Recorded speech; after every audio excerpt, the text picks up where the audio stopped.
Karibuni, welcome to our show tonight. Yeah, it's my hope that umeshinda vizuri na hili gurudumu tutalisukuma mpaka tupate ushindi. So I appreciate you for always being part of my channel or our channel. Na ni asante sana kwa uamuzi ambao tulifanya to start a show by ourselves. So that is why I don't take it for granted.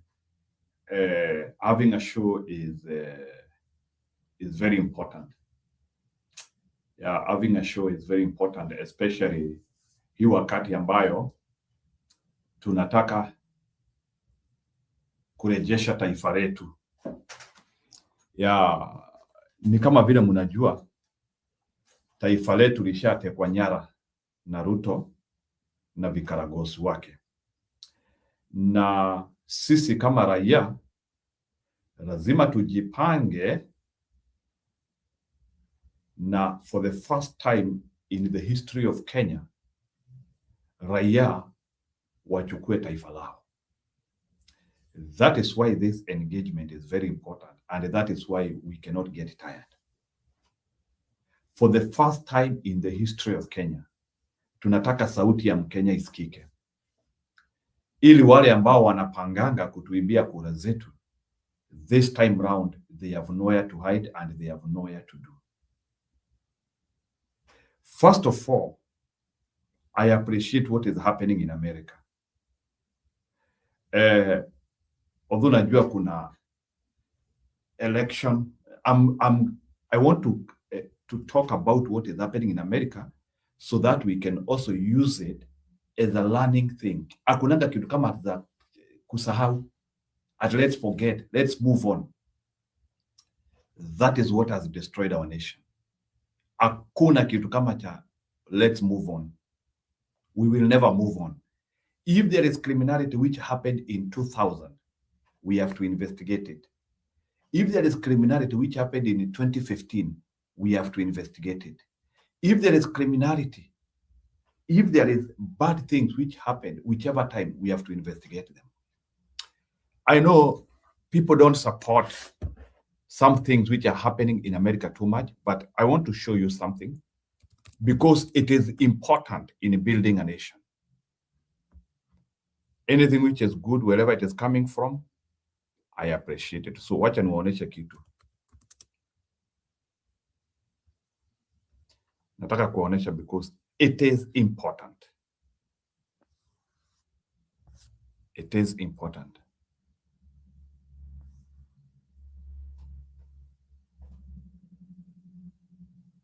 It is important. And this one is not about witch hunt. Things happened in this place, and we are now seeing things happening in our own eyes. I hope I will be able to get a good narrative. Let's see. Election day. Yeah, well, obviously, Fulton County officials and the state delegation, which I'm a part of, were extremely alarmed by this. I have to stress what I know so far is unconfirmed rumors from officials talking to each other.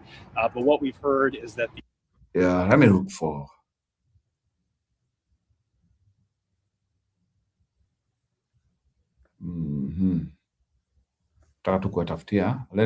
I'm looking for a video which is I don't want to look for a biased explanation, because kama kuna watu walikuwa wanafuata uchaguzi wa 2020, unajua wengine wetu hapa. I wanted the word cuppa as in cup of tea. I thought it would be great. I want us to teach ourselves something. When I saw the We have some more on the breaking news as the FBI has raided an election office near Atlanta. The FBI does confirm agents were executing a court-authorized law enforcement action at Fulton County's main election office. This is in Union City, Georgia. It's part of a, quote, ongoing matter. Local lawmakers arrived at the office as that raid was ongoing, saying the word they're getting is that this is coming straight from the top of the FBI. Well, obviously, Fulton County officials and the state delegation, which I'm a part of, were extremely alarmed by this. I have to stress what I know so far is unconfirmed rumors from officials talking to each other.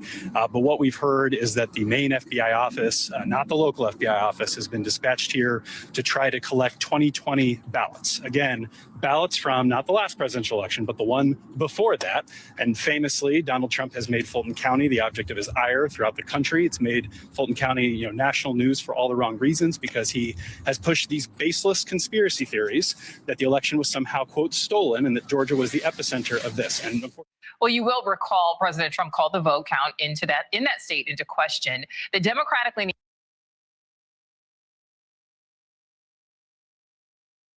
Anyway, what happened in 2020 in Georgia, it was laughable. They postponed the counting. They pretended that there were water and sewage leaks, which was not true. And there are some ballots, they wanted them to bring them inside, and they know what happened. And they are revisiting it. This is what we call it justice. They are revisiting it. Even us Kenya, lazima tufike hii level whereby hakuna story ya kusema we are not going to investigate any ills. We have to investigate any ill, whichever the date happened.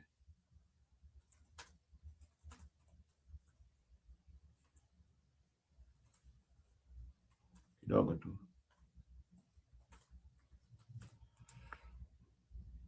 Yeah. That is the issue. And I'm so proud that this administration has decided to investigate what happened in Georgia. Najua sababu wengine wetu hapa hatutakange kuaccept reality. Hata nyinyi mtaanzia kusema ni conspiracy. It is not conspiracy. Any person who understands how things are done knows that Georgia election was stolen 2020. That one comes without us saying. It was manipulated. Wacha niwaoneshe how the election was stolen.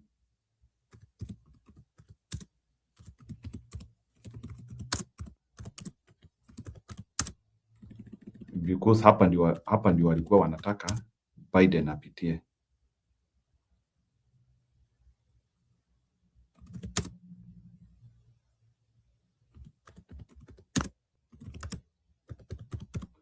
Nataka muniambie, what nonsense is this?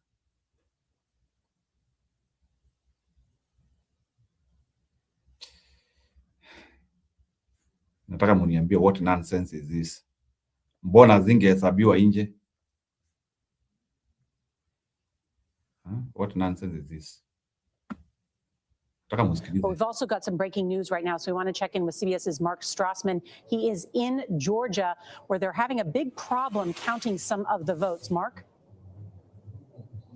Nora, this is an election return watch party here on the edge of Atlanta. These are mostly excited Democrats because when's the last time Georgia thought of itself as a battleground state? After a record early returns and essentially a day of problem-free voting, there is now a hitch in the tabulation of votes. I'm standing in Fulton County. Fulton County includes a chunk of Atlanta. Downtown Atlanta is State Farm Arena, where the Atlanta Hawks play. They are tabulating the absentee ballots of Fulton County, Georgia's most populous county. A water pipe has broken inside the arena. They had counted 86,000 absentee ballots. We don't know how many more they have yet to tabulate, but all the tabulation of those ballots has now stopped. We're told by election officials they may not finish tabulating those votes for a day or two. So depending how close the rest of the state is, we may not know the result of this critical battleground state for another day or two. That is because, again, a water pipe has broken in State Farm Arena. State Farm Arena is where they were counting the absentee ballots of Georgia's most populous county, and now that tabulation has stopped. Big development here. But Mark, do you know how many ballots we're talking about? My friend, nimesema tu niwaletee hiyo ili muone like how human beings can be taken stupid. Can you imagine A pipe burst stopped election counting. Did Georgia have only one building? Give me a break. Give me a break. A pipe burst. Unajua, nimesema lazima niwaletee hii because I know there are some people who hata wakisikia ati kuna raid zinafanywa in Fulton County in Georgia, they might think we are lying. This is stupidity which the Democrats and some funny people who controlled this place, because they were really interested in wanting a puppet in a president. So they had to do this. There was no way, and I can tell you because I know those areas, there is no way, no, because we know how elections are divided in America. There is no way in which Democrats could have won Georgia in 2020, 2024, even in 2028. They cannot. Things are, things are known.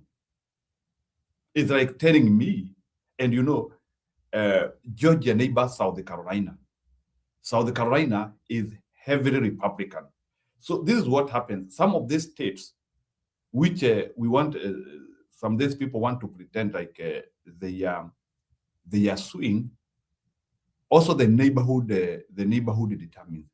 If you are neighboring a red state and you are a swing state, if the neighboring red state becomes more red, it means that the neighboring swing state has chances of becoming red. Sasa hapo sasa najaribu kuwafunza how numbers associate with each other. So if you want to know if Georgia will go to blue, for Georgia to go blue, you have to monitor South Carolina, which neighbors it.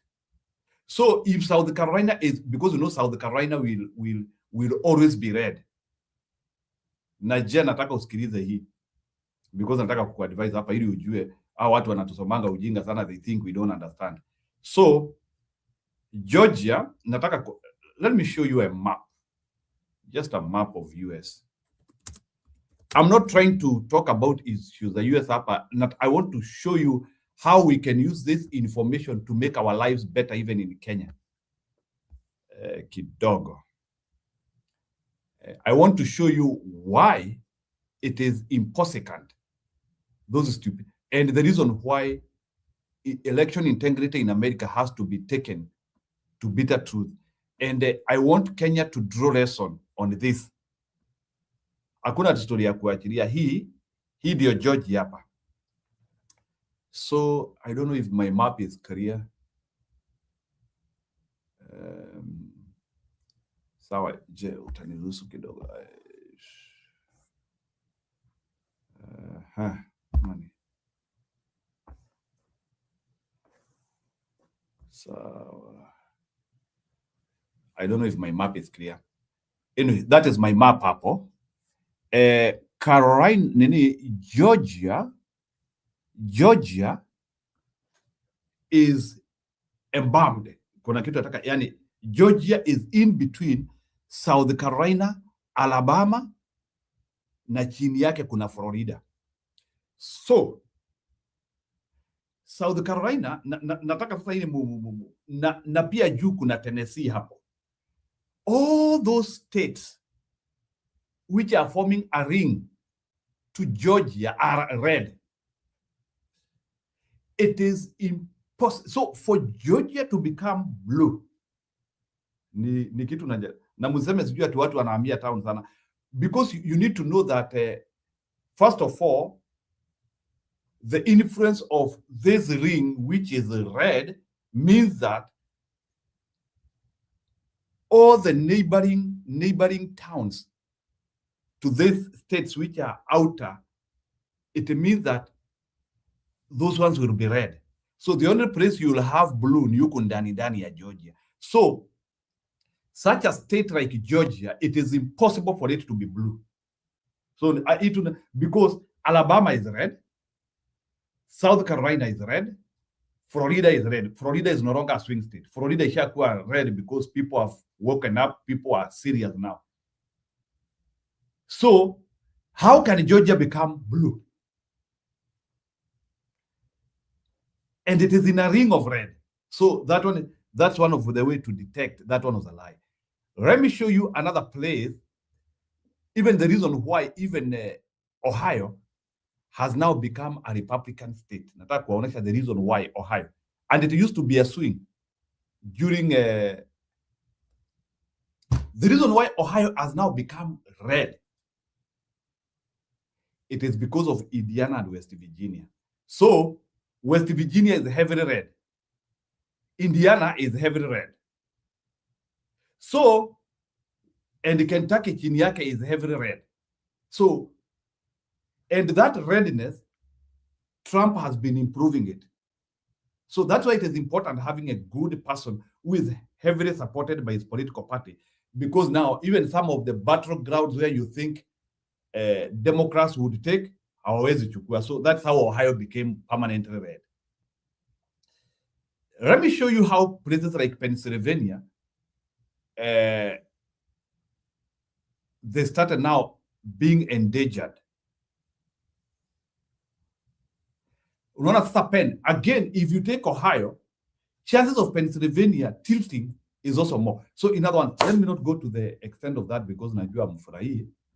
But I wanted to explain here is that 2020 election was stolen in America.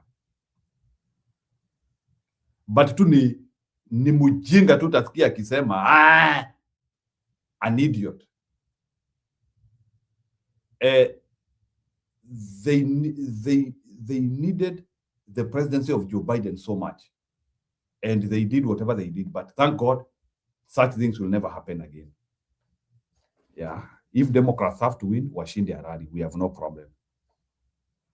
Who to draw lessons? Here too is a gone case. So let me see what you're saying. Corruption is still corruption, no matter where we reside, regardless of party affiliation. People should call it out. This can happen to any party, Democrats or Republicans. What we witnessed in 2020 was a horror show from Arizona, Pennsylvania, Georgia, Nevada, etc. for 4 years. And they stole the election and they made life a hell for everybody because that is what they wanted. So the reason why 2020 had to be stolen, kwa wale watu hawajui, it is because they wanted to change our lifestyle forever. I hope Donald Trump will be able to stabilize some of the things they brought to us. They were so much interested in wanting us to drive electric cars, green energy, hiyo kitu wanaita green energy and climate change hoax. They needed it. They also needed us to be massively vaccinated with the COVID vaccine. And that is why we used to have certificates of vaccination. Lazima udungwe atili hata utembee na ile ujinga watu walituletea. Now, why are they not asking for those certificates even after they achieved what they were achieving? So it was a very pathetic moment of the world. And that is how America looked like a banana republic for the first time. Then there is another hoax. Nataka kuwa, unajua hapa pia ni pahali ya kukuja kuelimishana. And this one is not about being pro-America or pro-Chinese. There is very worrying news which are coming, even as people are saying that for your information, hii tunawapitishia tu, you can choose kuamini ama usiamini. Nitarudi kwa siasa yetu. China ishafika plateau phase. So kuna watu walikuwa wanangojea ati China itapita Marekani.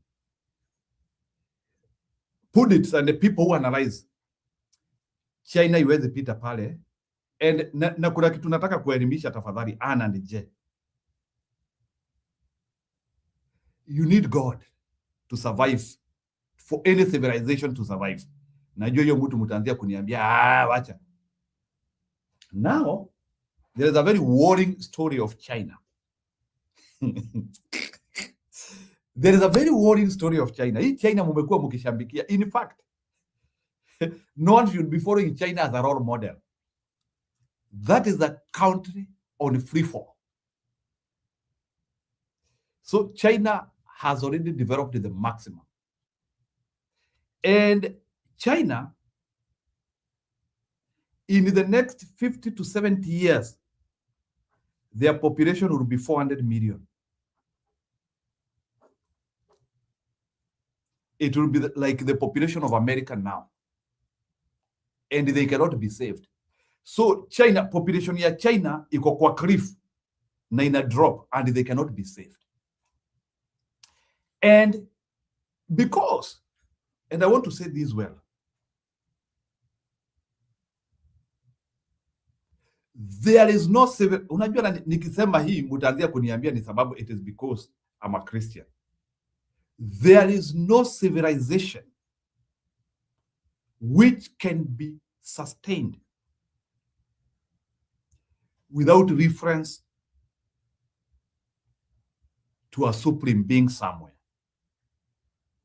Because reference to a being is what helps you to set roles and rules of how you want that nation to be governed.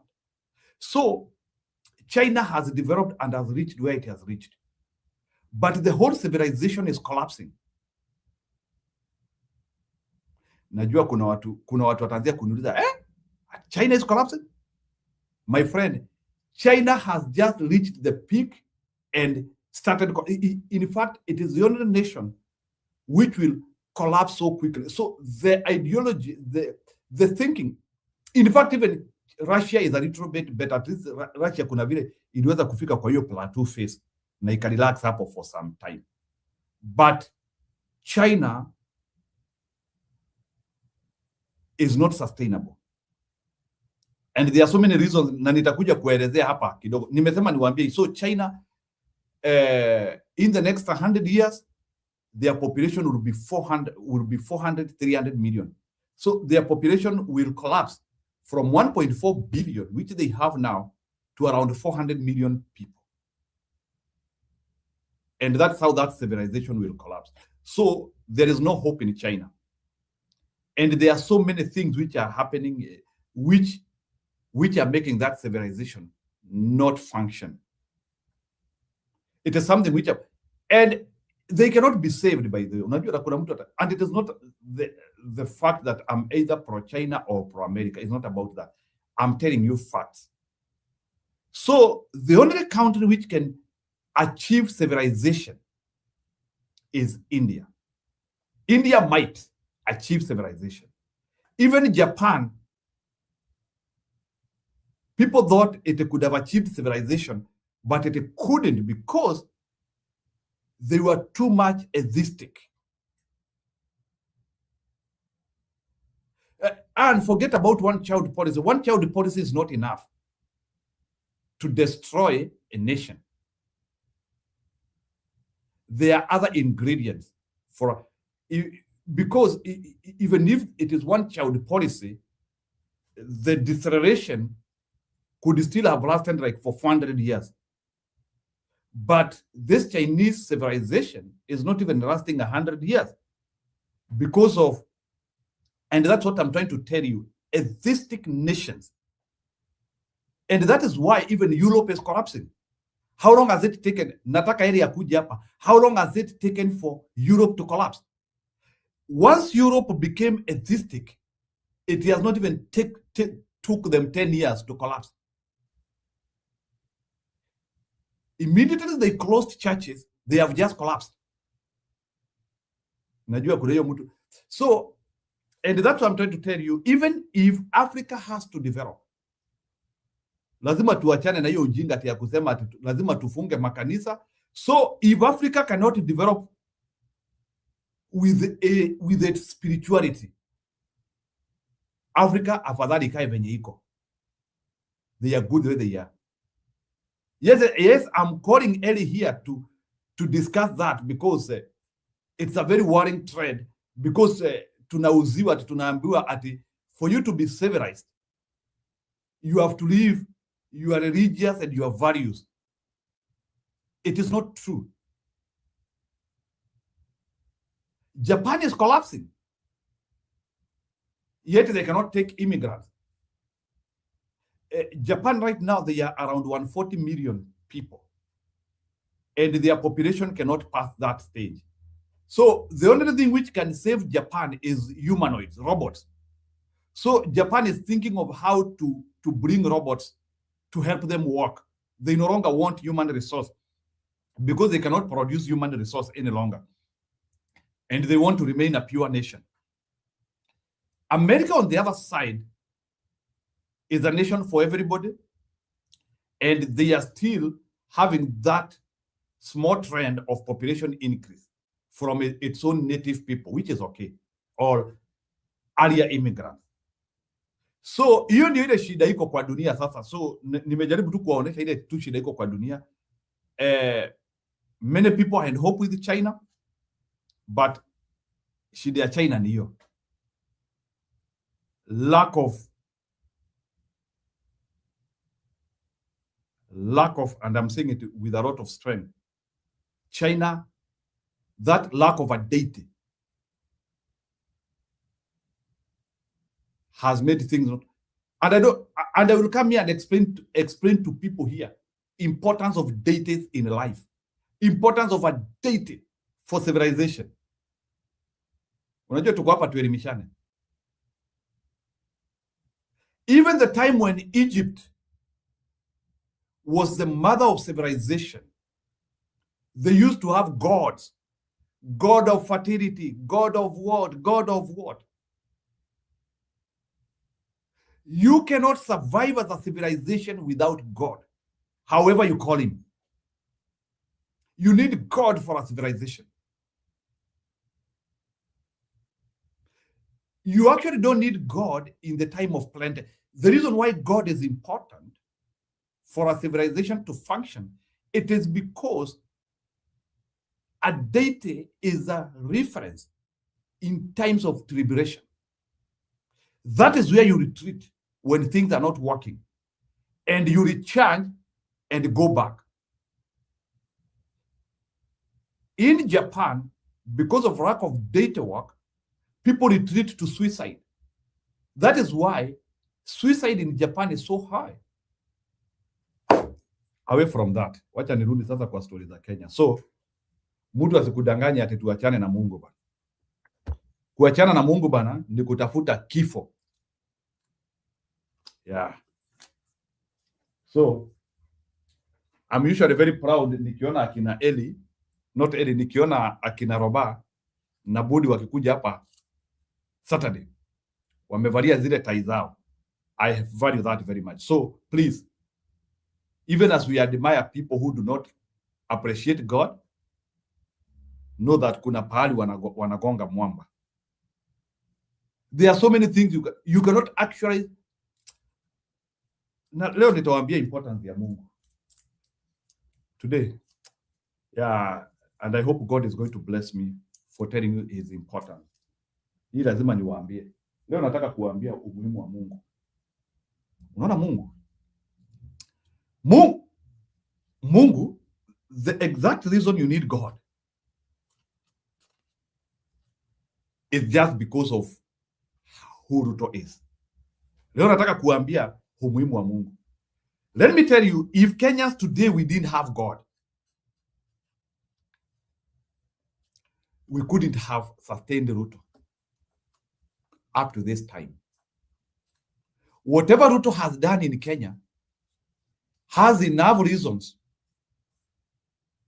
to make us lose hope and even hang ourselves. But we hold. Tunasema, we believe in God. Hata tumaliza. By the time it finishes us, kuna kakitu katakuwa kametokezea. Yes. And you might not believe, but I'm telling you, the exact reason why you need to appreciate God more, it is because of Ruto. Without God, we couldn't have faced 2027. Immediately when Ruto becomes the president in 2022, and we are very much frustrated, and we didn't know, na sijui kama nimesharing, and we didn't know what future held. Some of us like me, who had to mourn and eulogize for 3 months, we derived a lot of hope from God. Mimi nilifika pale nikaambia Mungu, God, in Jeremiah 29:11, you are the one who indicated that you know us. Even before I landed in Kenya, ulikuwa unanijua. So God, even this Ruto is nothing. This Ruto is a cockroach. Huyu Ruto hakuna vile yako. Na nikagonga blanketi. Nikasema enough to morning. Nikagonga blanketi nikasema let's now move on. Reference to a deity can actually return you from sorrow, from desperation to hope. That is how I'm giving you my journey of accepting reality that Ruto is our president. It is because of God, and God gave me that assurity that 2027 things will happen and he will get out. And I have a lot of assurity. By the way, let me tell you, Anne, this one I'm not speaking like Prophet Owol. Huyu ambaye anakujanga anawaambia, I'm telling you, na mutakuja kuniambia hapa. Na mutakuja kusemanga njino na amekuwa akisema hiki kitu hapa. Let me tell you, nothing can save Ruto. Na nimemaliza. Nothing can save Ruto. Not even stealing of votes, not even lying to Kenyans. Na nitoe kote. Unajua hilo wakati naangusha vitu kubwa kubwa, nyinyi mnaonanga ni kama nacheza. And I'm not unajua saa zingine shida yenu shida yenu you people you think like kuna madawa anatumia. Huyu jamaa hii hope anatoa. Unajua saa zingine nyinyi watu mnafikirianga kuna madawa anatumia. Sio madawa. Ni kuamini. Because I believe God did not create me to come and suffer in Kenya.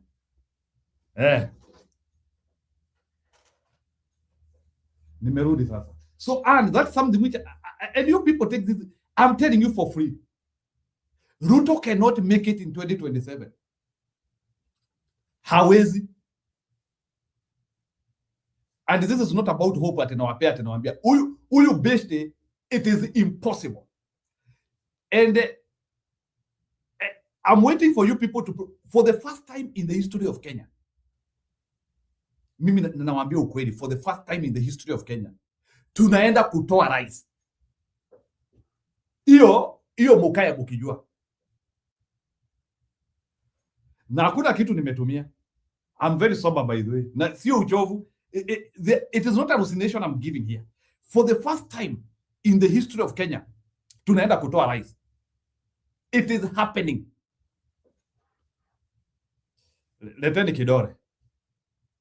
Meri lete kidore. Unajua nyinyi mnafikiria ni kama I'm joking here. I'm telling you, for the first time in the history of Kenya, tunaenda kutoa rais mamlakani. Hiyo nayo inatendeka. I'm telling you, free of charge. Wherever you are, go and relax. Ruto tunamung'oa. Ruto tunamung'oa. Ali ni sawa, we don't need to be together. We don't need to be together on that one.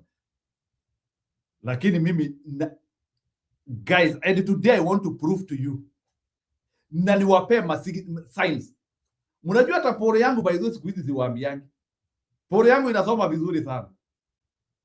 My pore is reading very well. Namba ya Ruto hata it is not even increasing even with 1%. One hivi. Today I want to give you 5 signs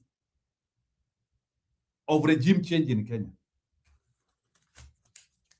Na yule ataingia studio akuja disapprove hiyo. Alafu sasa ningoje muingie. Today I want to give you 5 signs of regime change. Leo nataka kuambia mambo 5, dalili 5 zinaoneshana Ruto anaenda nyumbani. Hey, ni wacha na unanikimbiza aje? Leo ni kama kwa kanisa, leo lazima mukae hapa mnatulia na wapea dose pole pole. Today I'm giving you 5 reasons why Ruto is going home. Number one,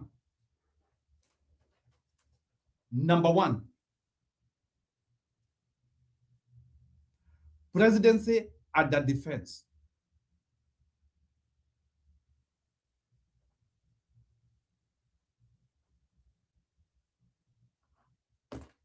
What do I mean by presidency and the defense? Once you see a president defending himself, kwisha. That is the beginning to the end. This is what, especially in your second term, when you are seeking your second term, it is usually very simple. It is a reward. It is the citizens who start saying, huyu beshte tunampea term ya pili. And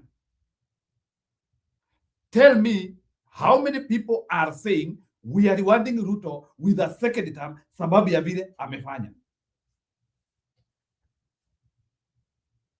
I need a no or a yes so that I can move from 1, I go to number 2.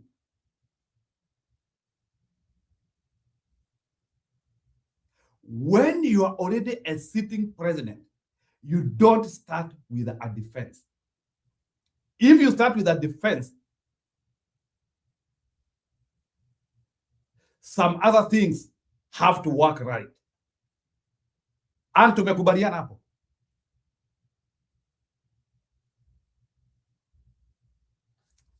And I need to move to the next point.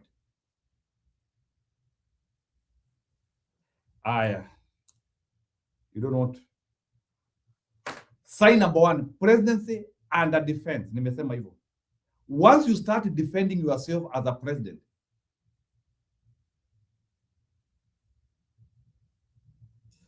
Anio nishamaliza. Wacha niende number 2. Number 2, the reason why Ruto is going home.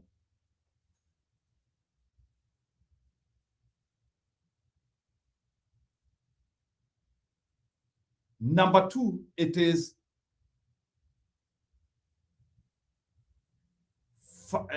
heavy fact checking. Heavy fact checking. Heavy fact checking. Let me ask you a question. When Kibaki used to give her speech, how many people used to fact check Kibaki? Na hapo Ubako, we used to call him Ubako. Immediately Ruto speaks, you have to go inside or you have to start auditing what he said because chances ya uongo ni high. So once a president is heavily fact-checked, ukonoma, heavy fact-checking, you cannot be re-elected with fact-checking. Fact-checking is an anti-campaign for you. You can't recruit new people with fact-checking. That one I will not explain. That one is common sense. Number 3, heavy one.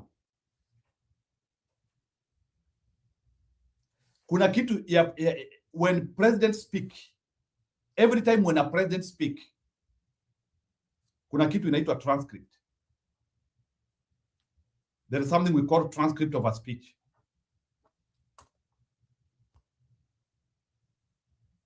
Tell me how many transcripts za Ruto mumesoma? How many transcripts za Ruto mumesoma? Because transcript means there is a consumer somewhere. That is why transcript ya speech inapeanangwa. So once the president stops giving transcripts because they know the information might be interpreted wrongly or they are not appealing to anyone. Yeye kazi yake tu ni yaongea apitishe siku. So Ruto presidency has no transcripts. So how do you build another 5 years with no transcripts? Hiyo nimemaliza. Na nataka unitafutie transcripts za Ruto. There's no any president. Hata Museveni Mubaya hapa ako na matranscript zinatolewa kila siku. Once the president speak, there is a transcript. Ruto presidency is not producing transcripts.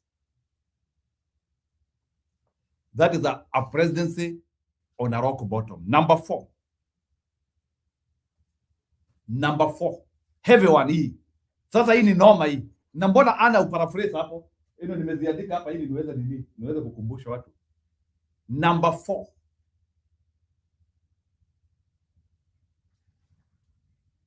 An ending appetite for money. An ending appetite for money by voters. Wewe ukikuwa rais na raia hawashibi pesa yako, raia waitishi miradi, raia wanasema tunataka kukula do yako, ogopa. It is a relationship of a man and a prostitute.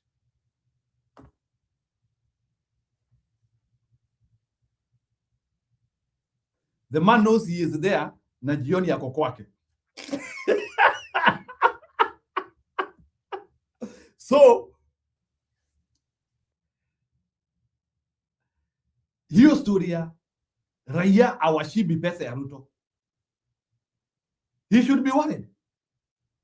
He should be worried. Hata na nataka kuwapea example na wamama, sababu wamama mnaelewa sana. Hata wewe mwanaume ukifika level as a man, uone msichana ama mama hashibi pesa yako, no matter the amount of money unapeana, bro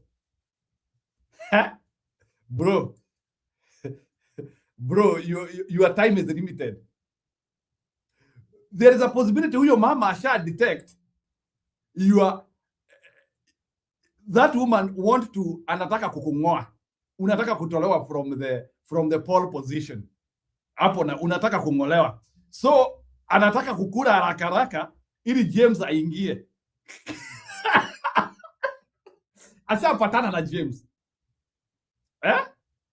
no ashapata. No, I'm saying, and women, I know you understand this. Wachana tena story ya pesa haitoshi. No, but for the person who you are caring for, ukuri kabisa, unazia kusema anyway, in any case huyu mtu analipia watoto school fees, anafanya nini, vitu kama hizo, you care. Wacha nisimuumize sana. Hata unasikia as a lady hadi unasema hata niko na ngiri hapa, jemo niko na ngiri, usishinde ukinitumia. Lakini jamaa ambaye hujali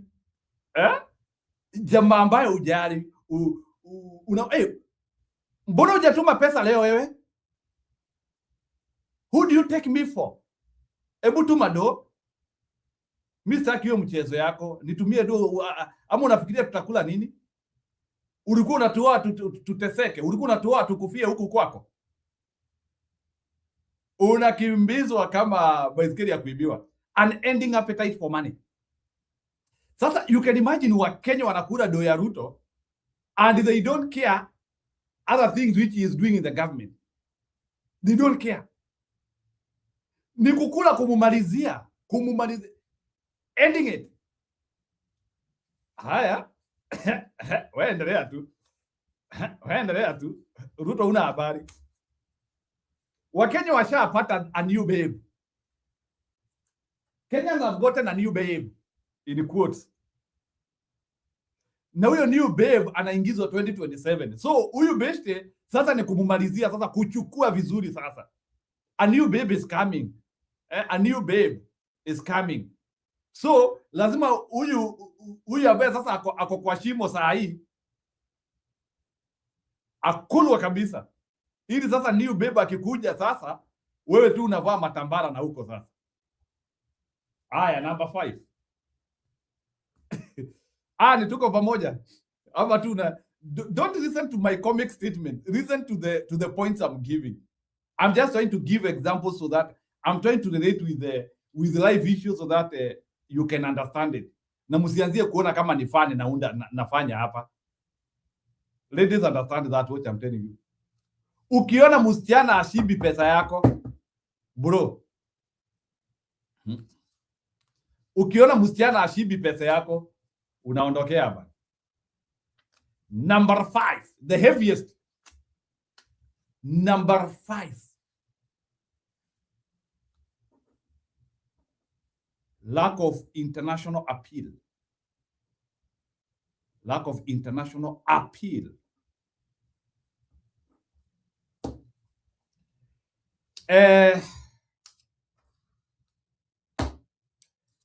During Kenyatta time, how many international conferences do we hold?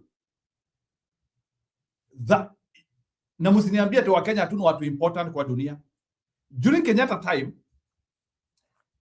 huyu besti anaitwa Mukisa Kitui, for the first time alituletea mkutano ya UN Nairobi. So it is during Kenyatta time. So tukaletoa mkutano ya UN Nairobi. Ile meeting ambayo hata Jack Ma aliletwa. Forget about that. Hiyo mkutano ya Trump, it was not a conference between Trump and Ruto.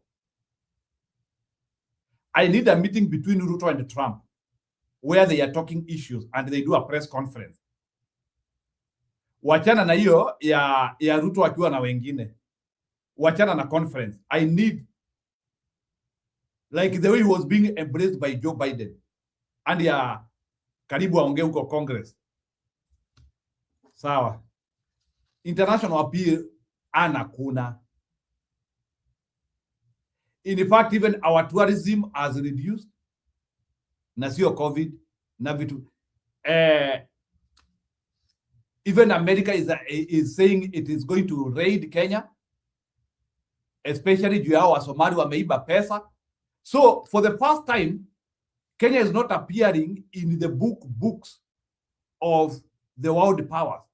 We are appearing in the bad books of fraud. Kuna watu ati kuna pesa imeibiwa pahali na iko Kenya. So, any appeal which Ruto has in the international world is to try to rescue the name, not to seek for collaboration and to work more. Is to look for how to appease these people and to hide evidence. That's all what he can do. And I don't need to tell you, there is no any presidency which can survive that. Hata ikuwe ni ya nani.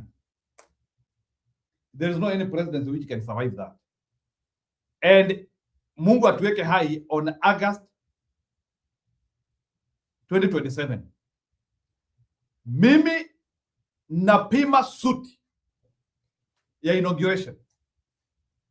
We will be inaugurating a new president in Kenya in 2027. And fix us, there is the extent in which you can lie. There is even these people who are called, they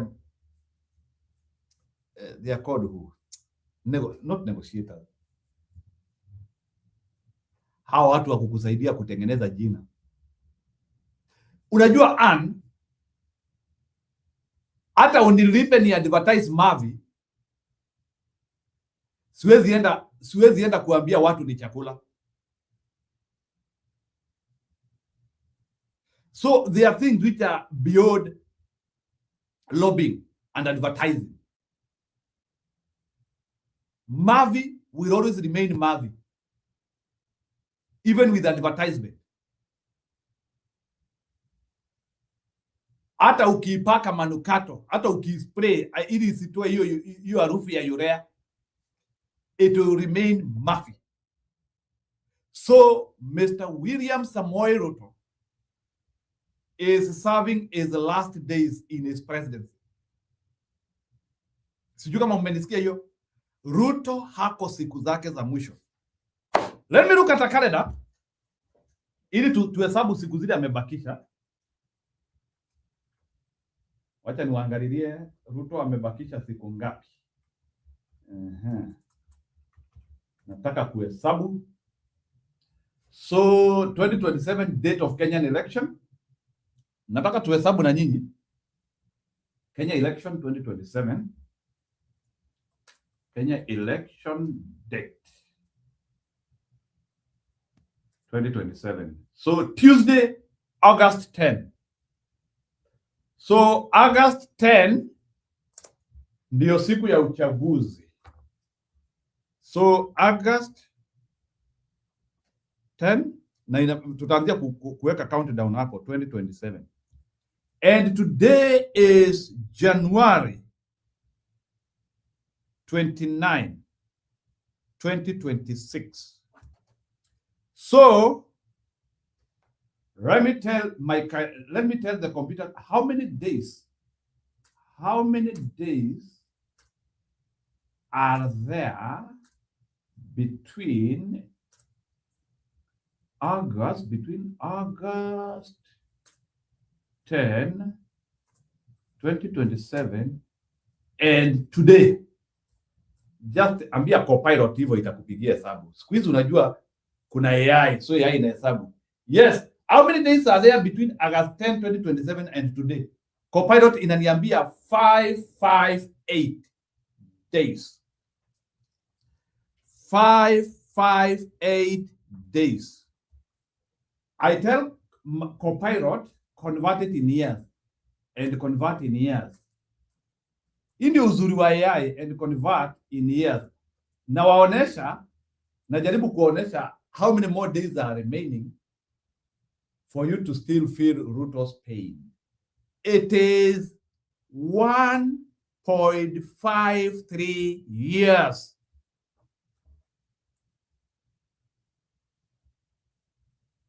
It is 1.53 years. AI ashatuambia hapa. So I'll be doing countdown here. So we have 5 and that one, and for that one to remain true, it depends with another statement Mazakarua alisema. And another statement Gachagua said. Raila Odinga is on life support Ruto is on life support ya Raila, and Mazakarua said Ruto government can collapse anytime. And that one is if his government does not collapse before the end of that time. Because hii serikali yake ni ya migomba ya ndizi. It can collapse under its own weight. Na ajikute hana serikali. Nyinyi mnacheza na Ruto tu.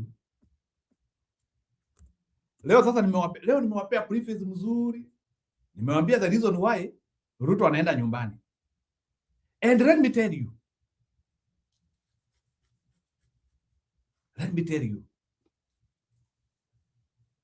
Unaona pia kitu ingine. Hii population ya these young people, whichever the percentage will vote, na musitishiwa ati musianzie ati kutishwa ati kuambiwa ati watu wachukue. It doesn't matter whether watachukua kura ama watachukua. The ones who will vote, I want us, let's work with the number which will vote. Unaona hawa, the young people, hawa watu pre-40 years old, hawa watu pre-40 years old, the ones who will vote, bro. Bwana,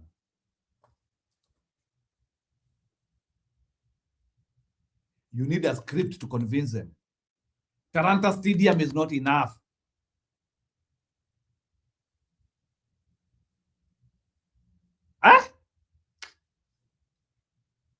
Nyota is not enough. You ujinga munaita nyota ati unaanzisha nyota and you think, my friend, let me tell you, and watu tu wako manyumbani tu wanangoja. Watu wako manyumbani wanangoja Ruto. Wanamungoja. Na hii kitu nimeiprove with very many people. I know. Nimeongea na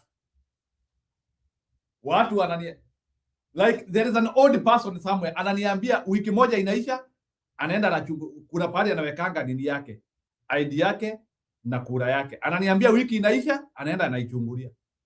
Wiki inaisha, anaenda anaichungulia. Ananiambia for the first time in the history of Kenya, I will be the first person kufika kwa polling station. And even if it will take me 8 hours to vote, wacha watu waniletee chakula nikiwa kwa line.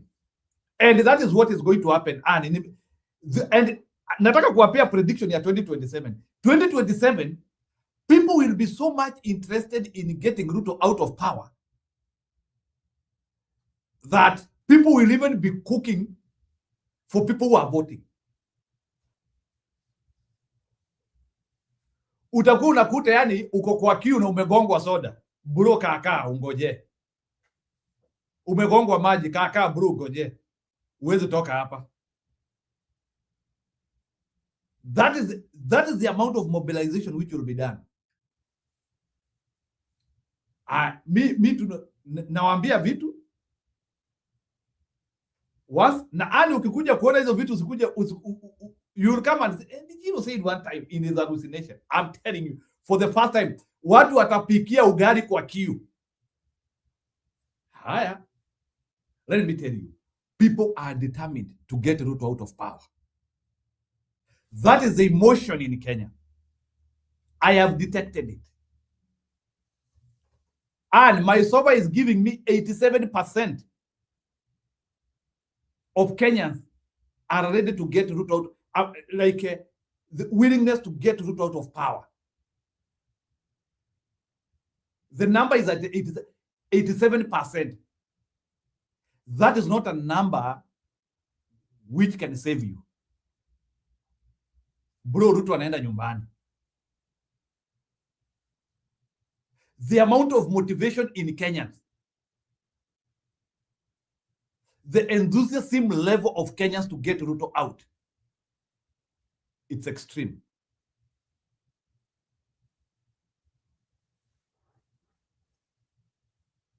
You might not see it, but the frustration of Kenyans wanting this guy out is there.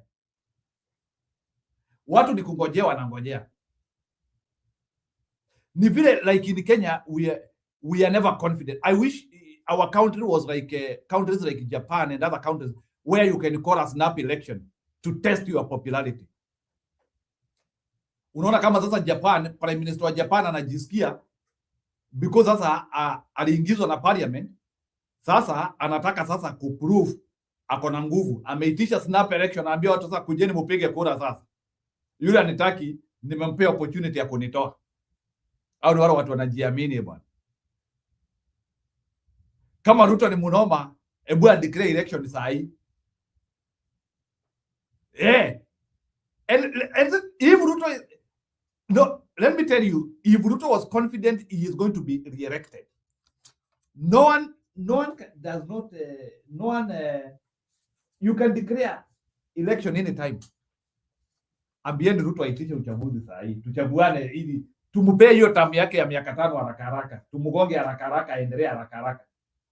By the way, He doesn't need to wait for 2027. Kama akona hiyo kura anatuambia hivyo. Si anasema ako nayo.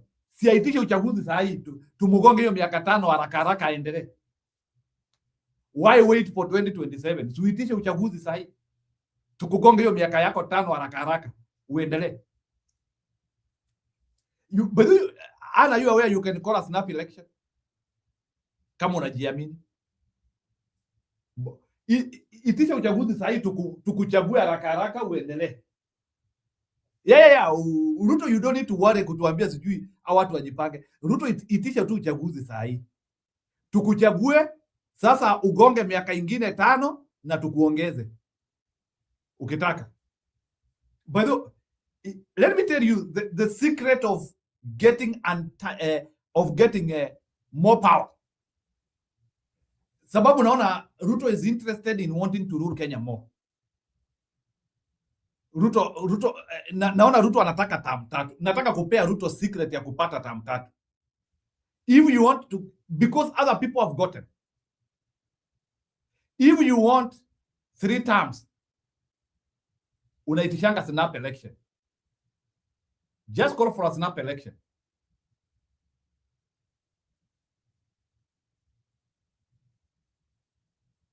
Hakuna story ya mutaratara. Even in those places, even in UK, wako na hiyo mutaratara. Hata Japan wako na mutaratara. Snap election ni vile Kenya hakunanga kiongozi anajiamini. You see what you are supposed to do. Saa zingine as a president, ukidetect parliament, ukidetect there is a arm of government which is not functioning. That's what happens like in countries which call for snap election. Once you detect like there is a certain arm of government which is like beswaying you, disturbing you, unaitishanga uchaguzi ili watu wabadilishwe upate serikali poa. That is the importance of a snap election. Importance of a snap election is to mainstream your government to your ideology. In fact, kama Ruto anataka kutupeleka Singapore vile anasema, aitishe snap election saa hii tumpe watu wa kutupeleka Singapore.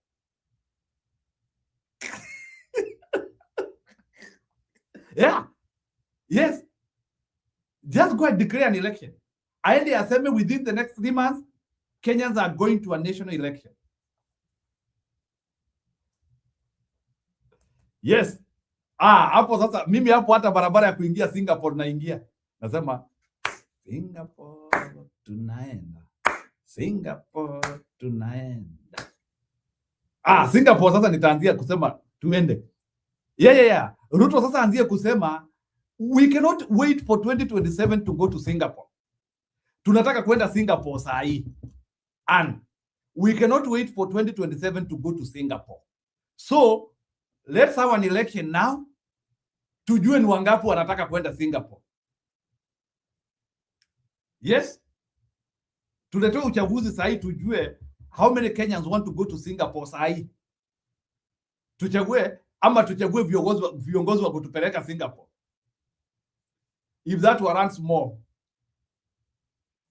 Anyway, wacha nirushie Stone PK link. Haya nimeranti ya kutosha sasa nimewapea maneno ya wahenga. Kuna story nyingine nimeacha. I don't even need to play a video for you. Naona Anne leo anacheka. Najua Anne leo najua unafikiria nimekunywa. Najitambua sana. Wacha nirushie Stone PK link. Alafu tuendelee. So nyinyi hamuna habari. Huyu jamaa anaenda anakimbizwa. Haya. Sijawahi kuwa na confidence ya mtu kuenda.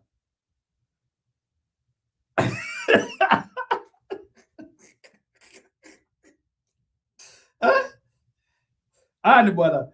Tunataka kupea huyu best watu wa kwenda Singapore bwana. Alete uchaguzi saa hii. Na ile kura atapata, si unajua ndio wale watu wanaenda Singapore. So Ruto awache kutuwestia time bwana. We want to give him Singapore generation.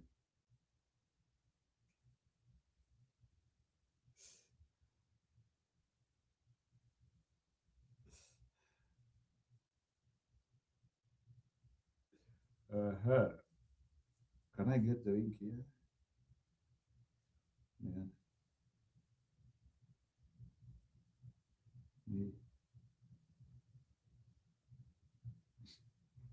Najua ni waamini. We need, without this energy, sasa mnataka tutukae hapo tukua gurume tunasema ati Ruto anashida wapi? Kwani sisi who can vote for Ruto? In fact, if you kama wewe kichwa yako inakwambia unapigia Ruto kura, bwana wewe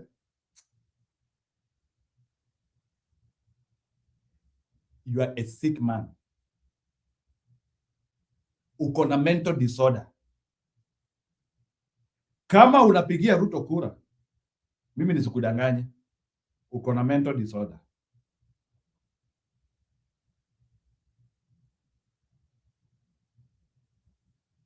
And being sick is not problematic. You can seek for medical attention haraka haraka. So please, kama unasikia kichwa yako tu hivi hivi inakwambia pigia Ruto. Kama kichwa yako inakwambia pigia Ruto, tafadhali kesho rauka hospitali. How would you support people who are stealing from you? Na uniambie uko normal. Uzuri unaona kama hapo Embu, ukienda Embu hapo EPGH, Provincial General Hospital, kando hivi hapo kuna kuanga na hospitali hapo, watu wanaenda wanadungwa mashindano, wale ambao vichwa yao ni kama imeruka kidogo. Hapo there is a inaitwa ni psychiatric center ya Embu, iko hapo opposite EPGH, ndio hii psychiatric center ni hii kipande ingine. At least unadungwa dawa, unasikia poa, you feel good. Wow. Anyway, I appreciate you very much. Kuna shida. So wacha tuone leo kumeshidaje Kenya.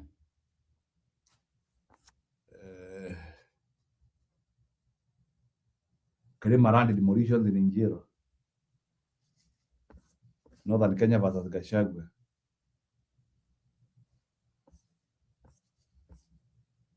Hii ni gani?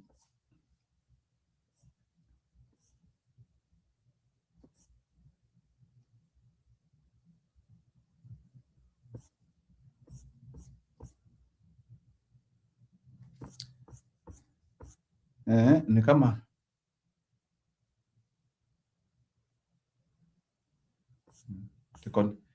container traffic at Mombasa port hits record high in 2025. There's a lot of confusion. Leo ni kama hakuna mambo ama ni aje? Naona tu akina Aida pale.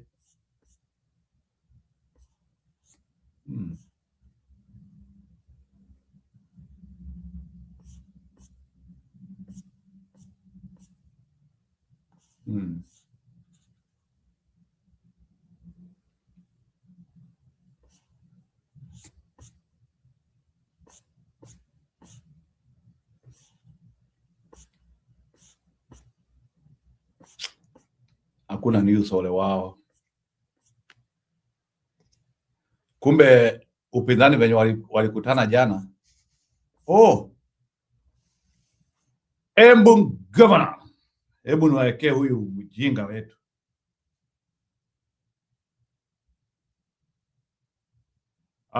Siwezi weka hiyo nyota za ujinga. Wakati watu wanaibiwa nyota ndio mnasema mnapewa nyota. Hebu tuone huyu Mbaraire mjinga.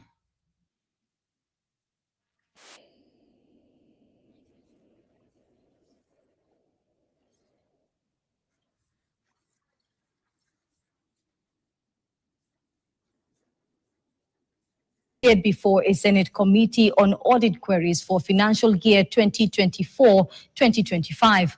Our political affairs reporter Grace Nganga attended the session and now reports.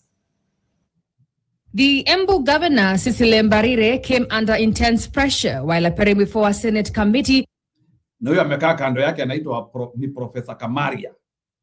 Huyo ndiye finance officer, anaitwa Profesa Kamaria. Huyo anakaa hapo kando yake. Jinga sana.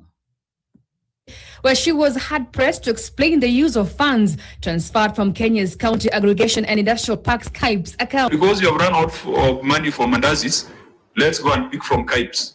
We shall return on the day we have money for mandazis. Your farmers are waiting for this industrial park. How can it be the way the chair has put it, that you can read that account to finance mandazi? We did not touch on the money meant to develop the KAIP. The money was moved from the KAIP account to the county's recurrent expenditure account, with the governor and na sasa tuko na seneta mujinga hapo wa Mundigi. Hata najua wa Mundigi ajui ni nini kinaongelelewa hapa. Embu no wonder hivi history hata tungeijulia wapi, sababu unasikia. Wacha niwaambie the tragedy of Embu. Unaona Embu, juu seneta wetu ni mujinga. Hii story hata si aliraise noise kelele. Seneta wetu wa Embu ni mfanyikazi wa Mbarire. Kama hamuna habari. He doesn't know what oversight means. Seneta wa Embu. Yeye kila kitu ya Mbarire inakuanga kukubali. He has no capacity to question.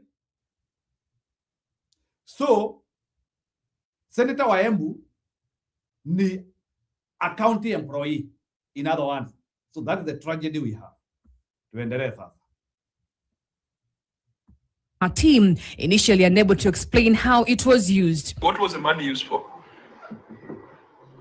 When you move it to the Embu County recurrent account, what kind of debits do you do there? Maybe I cannot be able to recall now, but no. Where is the entry that brought the money back?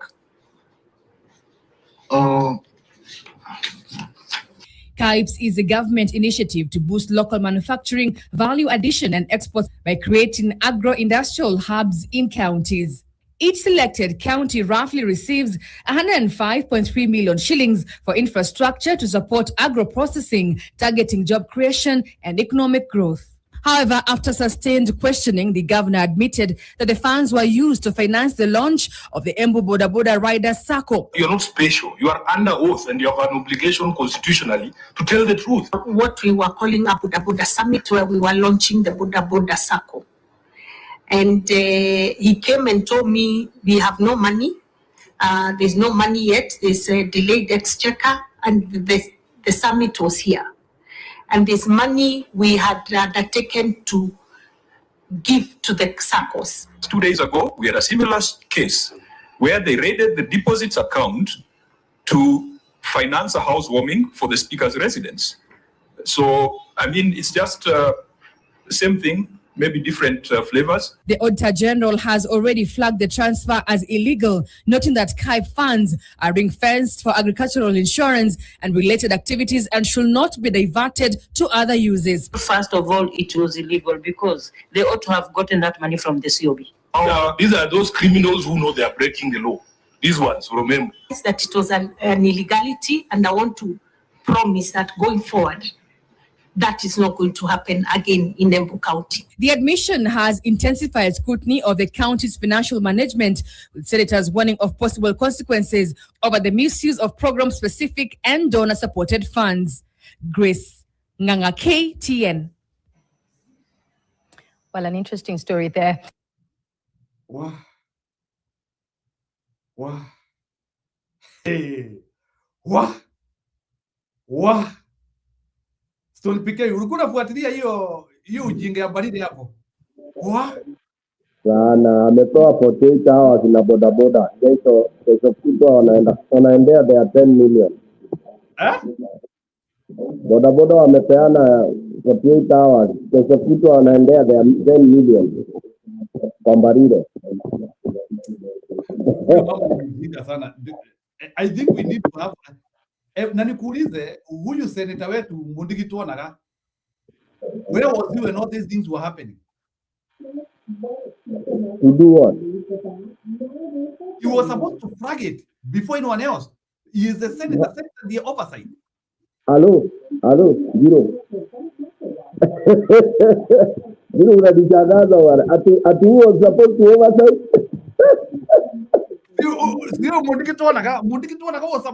He was supposed to make noise. I know he is a county employee. Mudigi ni county employee. He has no capacity to oversight. But these are the gaps which we need to understand. It is sasa, Stony PK is sasa. I'm actually very frustrated. You are going to Kiambena, nilikuwa nikifikiria hii ya Senate ni wetu tulikuwa tunafaa kukupea, lakini ni sawa tu. I'm a bit frustrated. Amwezi mnaweza nikatia 10 million ya campaign. Ati? Mnaweza nipatia 10 million ya campaign. Nani amekwambia hatuna pesa? Because I'm not corrupt. Unajua sisi kuambia 50 million. Kitu ya sote tunaweza campaign na 10 million. Because unajua hao zile duizi. Okay, mimi nitoe milioni moja. Atoe milioni. You can get even 20 million here, Ana atoe milioni 4 au watu wote wako hapo. Je atoe 1 million. Si sasa tuko 4 million already. Salome milioni nyingine. To rescue them. Unfortunately, we have a serious gap in lending, and why I laugh, it's not that my team, you and me know that guy, I mean, it is a shame. It is a shame even to say we are from Land County.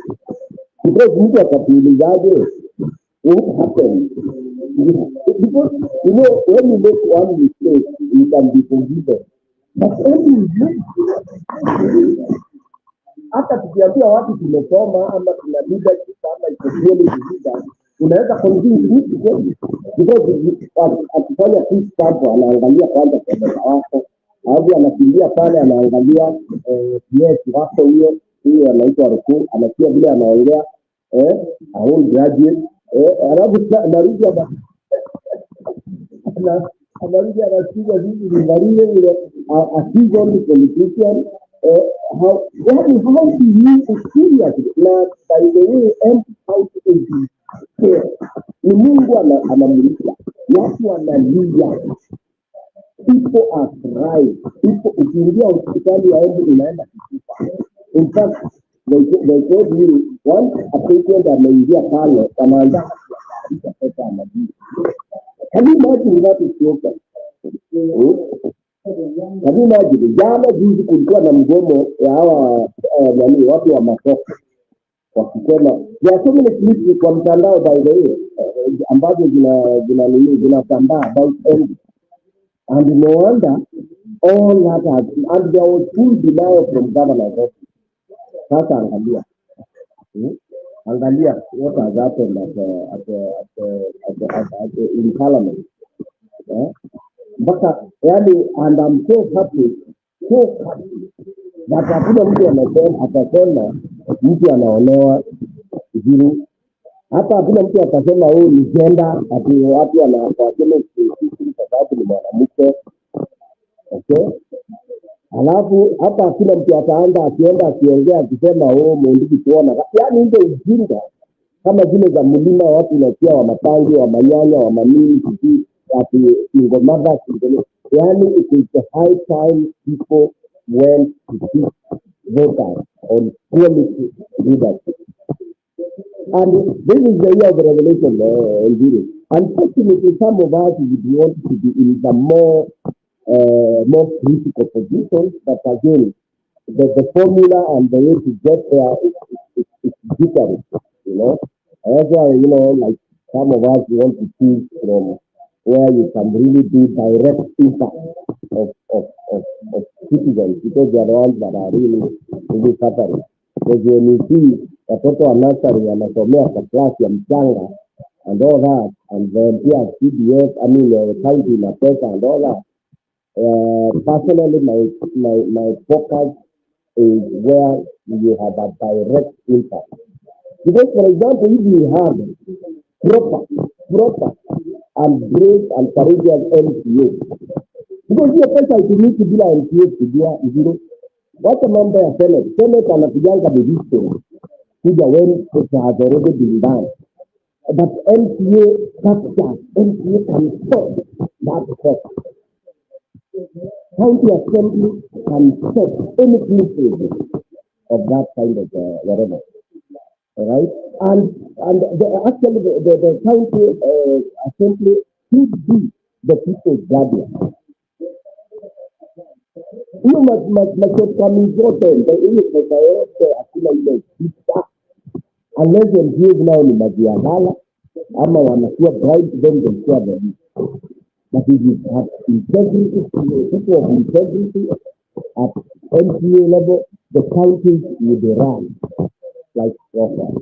That's really sorry. I didn't greet everybody else because we are on a very high level. So let me ask you a question now. Mbaride, that is the head of UDA party, and that is the person who has been walking down the lane, trying to tell us that she needed to win some of the seats so that she can rescue her position. And by the way, for your information, I have been following more information about that border summit. Other news, did you come about Bonastoni PK? You are aware of a guy called Wakagoto? I know him. Who is a proxy of Wambora anyway. Forget about that. Yeah. I'm hearing Wakagoto financed that summit with 10 million. Ya boda. Yeye ndiye alitoa milioni 10. Sasa Wakagoto akatoa milioni 10 ya kupea watu wa boda. Naye Mbaride akaenda akatoa milioni nyingine 10 kwa development kit ya Embu akapea watu wa boda. Na hiyo boda sako ili receive 10 million. How is math here? Actually, alitumia that for extending, for withdrawing. It is stealing. It's direct stealing. Because it's like now, for example, the way when we were working with NGOs and UN and all that, when you get funded by one agent, okay, you have to report. For example, if it is, let's say you have funding from, let's say, water and sanitation, gender-based violence, protection, doctors. You have, and you are going for the same money on the same doctor. If you get, let's say, funding from last year through BPRL, okay, and then you have UNFPA also willing to fund, you must declare to them, either of the parties, what you have gotten from this other. So that if your project is supposed to be $3 million, for example, then you get $2 million from dollar aid. You have to inform the other one that now I have 2 already, so and my project or program needs $3 million. Then they give you the difference, or they can decide to give you equivalent and tell you to expand the program. Meaning there has to be transparency. So what to do was 10 million was funded by this other and then to use the same entity to grow to 10 million. Okay? Why? Because you will not be, there will be nobody to follow and say that this function was double funded. Unaona?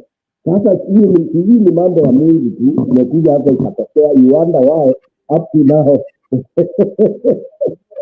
I think hata nikijua auditor general na bidii na kofi, hata mjue baba anaanza. I think he knows how to catch this thing. He's going to fund, telling them. Yeah? So it is sad. And that is just one probably. We've not even listened to the entire program. I know from yesterday, he was quarreling, almost fighting and all that, and he was full of problems. Back to you.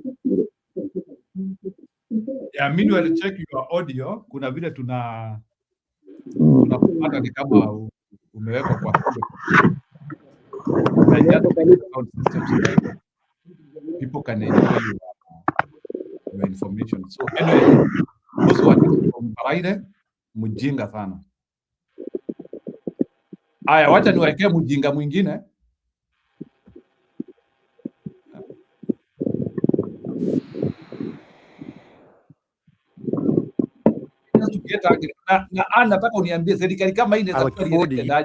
Tonight, the government is on the spotlight over its inability to curb wastage. NTV has established that Deputy President Professor Kithure Kindiki is planning to spend over 338 million shillings on air travel alone in the current financial year. This translates to nearly 1 million shillings every single day, spent purely on flying through other recurrent costs, such as food, fuel, office furniture, and other operational expenses. NTV's David Mudoka reports on the DP's planned expenditure for the current financial year. If there's one title the Deputy President appears determined to live up to, it is that of the President's wingman, quite literally. More often than not, Professor Kithure Kindiki is in the air, if not aboard a helicopter, then flying in high-speed jet aircrafts, moving from one destination to another, both locally and internationally. But this flying habit is now raising serious questions. Between July last year and June this year, the Office of the Deputy President plans to spend 338 million shillings on air travel alone. NTV has reviewed figures submitted by the Deputy President's Office to the government's electronic procurement system EGPS, which shows that out of this amount, 150.2 million shillings is allocated to helicopter services, 144.05 million shillings to commercial flights, while 44.57 million shillings has been set aside for chartered aircrafts. Data from the Office of the Control of Budget further shows that between July and September last year, the Deputy President's Office spent 425.87 million shillings in total, with 43.84 million shillings going solely to domestic and foreign air travel. Interestingly, this first quarter appears to have been the least flight-intensive period, as payment projections seen by NTV indicate that air travel was expected to rise sharply between October and December, and again between January and March. For helicopter services alone, the Deputy President's Office projected a total of 5,010 helicopter trips for the full financial year. Of this, 1,002 trips were planned for the third quarter and 1,002 trips for the final quarter covering April, May, and June 2026. Commercial airline travel was projected at 18,400 trips across the year, broken down as 2,755 trips in the first quarter, 6,320 in the second quarter, 6,265 in the third quarter, and 3,060 trips in the final quarter. In addition, the office planned 4,600 chartered flights over the same period, with 725 trips in the first quarter, 1,475 in the second, another 1,475 in the third, and 925 chartered flights in the final quarter. When broken down, the numbers paint a striking picture, with 338 million shillings over 12 months, translating to approximately 928,316 shillings spent every single day on air travel alone. On some days, the figure could be much higher, particularly when chartered jets are involved. The Deputy President has been seen to have a taste for the finer things in life, and on several occasions, he has been seen using luxury aircraft for both domestic and international engagements. In November 2024, just days after assuming office, Professor Kindiki traveled to Botswana to attend the swearing-in of President Duma Boko, flying aboard a Rolls-Royce powered Fokker 70, an aircraft comparable to Kenya's official presidential jet. The aircraft has a maximum takeoff weight of 41,730 kilograms and can carry between 72 and 85 passengers, depending on configuration.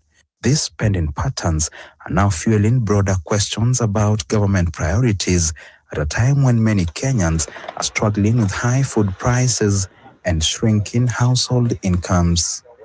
It is surprising that the government would put hard-earned taxes on non-important expenditures such as airfare, about 1 million shillings a day. This is a time that the government should be thinking about a stimulus package that will be able to shield the citizens from, number one, an oncoming drought, issues around education.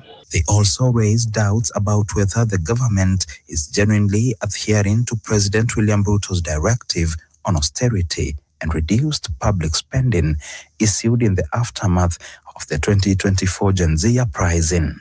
Even before the Gen Z crisis, at the time of the campaign for 2022, there was that promise for prudent fiscal management.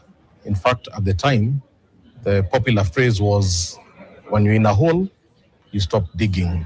What emerges is the image of a government that says one thing and does another, pledging fiscal discipline, yet prioritizing high-cost travel, even as it struggles to deliver on promises made before and after the 2022 election. David Muthoka, NTV, Nairobi.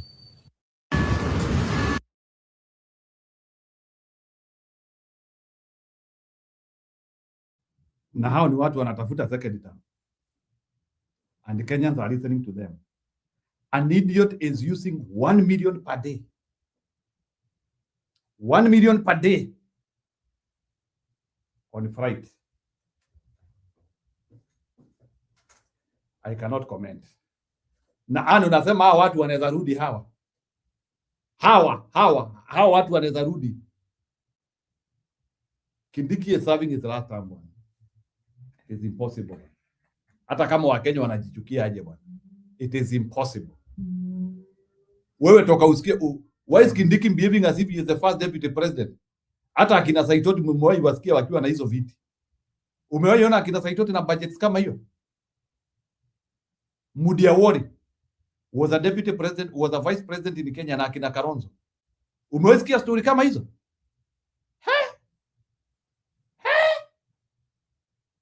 Tony PK, I cannot react to that. Huyo ndiye sasa Ruto alikuwa anataka. Kama ubesi anatumia hivyo na budget ya Ruto iko aje? Si budget ya Ruto ni 5 times that one. Hawa watu bana, nyumbani. Wakanyange kubwa wakiendanga. Hawa watu wametuchosha bwana. Kubwa wakiendanga sasa. This one cannot be tolerated. Stone PK, go ahead. Yeah, it is astonishing. Am I audible now? Yeah, I think I can hear you. Na wale wanatusikiza on the side. No, uko sawa. I can hear you. Go ahead now. Yeah, I think stories za Kenya Dijiru ni disheartening. Nafikiria tumefika mwisho, honestly. Na tumefika mwisho mpaka ile sasa unaona hata hakuna haja ya kungojea elections. Unaona? Hii sasa ni kama mtu emergency na unapeleka mtu kwa ward. Na hii unaona ni anataka kwenda inaitwaje ICU. Anahitaji kwenda surgery, aende theater mara moja, wewe unaanza kumpeleka kwa ward. Na mtu amekwisha almost. For Kenya to be saved, life saving issues hii. Na unfortunately it is unfortunate that hatuwezi jua kuharakisha huyu jamaa aende, hata asione budget ingine. Unaona, that is a big problem. Hebu ngoja nichukue hii simu.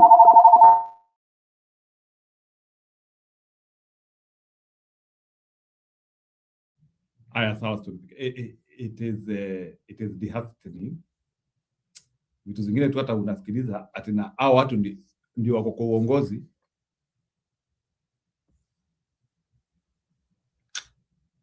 Wow. Anyway. Yeah, Njiru, I'm saying ni shida Njiru. I don't know. Again, kama vile sasa hiyo story imekuwa covered na nani Nation TV. Hizi maredio zingine na matv zingine za vernacular za kila lugha, sijui kama wanaweza report hivyo ati na ikuwe broken down kabisa kabisa, yani mwananchi ndio ule bado anaumwa asikie kule dozi naenda. Sijui hizo story zitapeanwaje mwananchi, hizi mabunge za wananchi. Haya kule kwa redio wakina mama wakiwa kule sokoni, sokoni zile zingine hata hazijamalizika, hazijawekwa, hazijakuwa taken care of na wanalipa pesa zao. Haya watu hawakuji kununua. I don't know how this can be broken down kabisa kwa mwananchi wa kawaida ule amefinywa kabisa, ajue kwamba uchumi uharibiki ati juu Mungu atupendi ama ati unaambiwa tuombe Mungu, shetani nini na nini. Wananchi wajue kwamba impoverization is intended, imeplaniwa kuanzia hizo video umecheza kwanza za governor. Unaona, watu wajue, and wale working class of course hao sasa wanaona kwa TV because they watch, but also those who never watch TV wakisema wapendi siasa, wajue hiyo kulia hiyo payslip iko rated to do what. Na wakijua Ruto akiinsist ati sijui lazima watu walipe Singapore ilitengenezwa sijui through nini na nini na nini, mwananchi doesn't need to be taxed like that, but atakuwa taxed kama pesa ni wasted hivyo, as you've said it. Kwa hivyo budget ya Ruto is 5 times that. Juu si umesikia wakiambiwa ni watu wanapenda class. Mtu yani unapenda class. Kama unapenda class usiende atoke huko aende akafanye legal practice yake, a charge client zake kile anataka. Aache pesa ya raia. This country Njiru, I don't think tutarecover kwa hizi damage zinafanywa. I don't know. Na ninafikiria, I don't know. Let's wait and see how nani watareact kesho. Akina opposition. Tuone. Opposition wako na kadi nini zote very easy nini. Easy inaitwaje? Easy hawa watu wamejipiga. Nikaa ile unapigana na mtu alafu anakanyanga makoro ya ndizi anaenda kuteleza, una ngumi moja tu unamwangusha chini. Okay? In fact, right now, opposition wangechukua path ya incitement. Okay?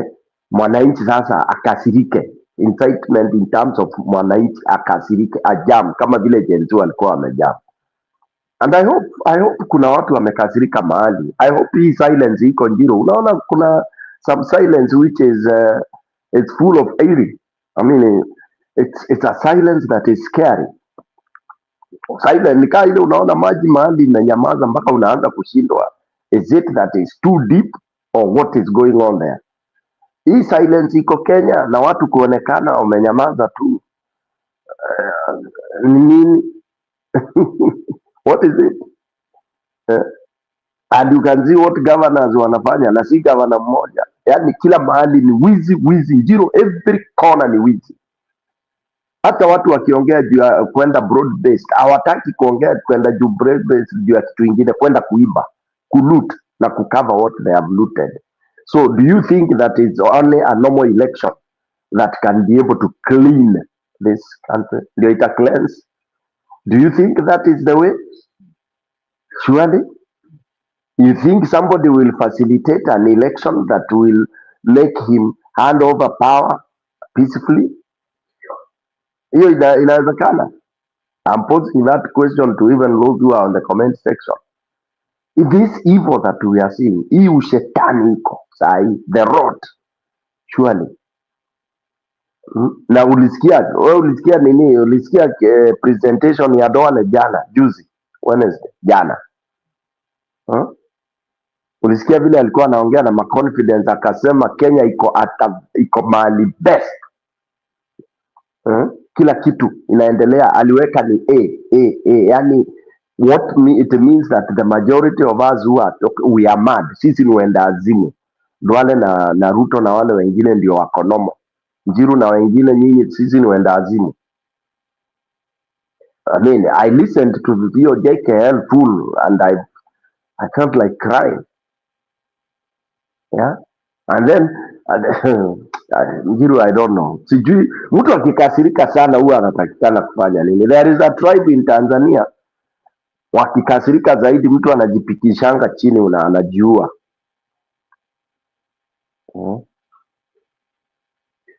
Okay, wacha nikurushie 2 back-to-back videos ili si umeona hiyo opulence ya huo mjinga. Yeah. The same country ndio hii.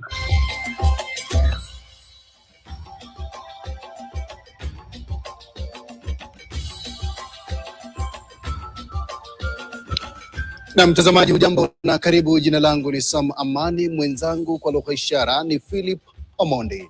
Na mbuzi, kondoo na ng'ombe wanaendelea kufa kwa wingi kutokana na ukame ambao unaendelea kushuhudiwa katika maeneo kaskazini mashariki ya taifa, kaunti ya Mandera ikiwa imeathirika zaidi. Mabwawa ya maji yamekauka huku shirika la Msalaba Mwekundu nchini likionya kwamba hali ya ukame imefikia kiwango cha kutisha. Hamza Yusuf na timu ya KTN walioko Mandera wamenasa baadhi ya matukio ya kusikitisha mno katika maeneo hayo. Tunawaonya kwa watazamaji kwamba baadhi ya picha huenda zikatatiza.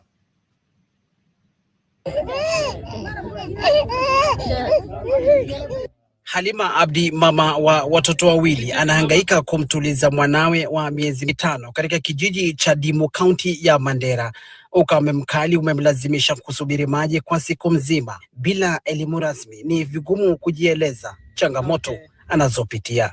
Hadithi yake inasimulia hali ya kina mama wengi na jamii ya wafugaji katika eneo hili. Kuna shida ya chakula, kuna shida ya dawa, kuna shida ya maji, kuna shida mingi hapo.